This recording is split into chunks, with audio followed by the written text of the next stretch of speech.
রাম ও নারায়ণ রাম। জীব মাত্রই হলো সাক্ষাৎ পরমাত্মার অংশ।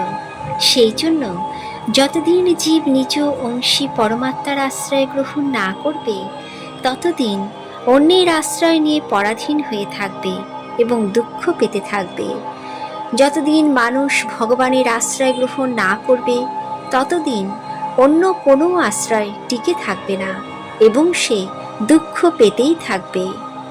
যার মধ্যে নিজের সাধনার অহংকার নেই এবং যে কল্যাণের অন্য কোনো পথ খুঁজে পায় না, সেই ভগবানের শরণাগতির অধিকারী হয়।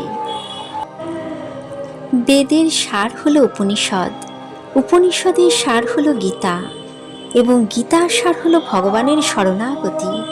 যতক্ষণ পর্যন্ত নিজের শক্তির অহংকার থাকে, ততক্ষণ শরণাগত হওয়া যায় না।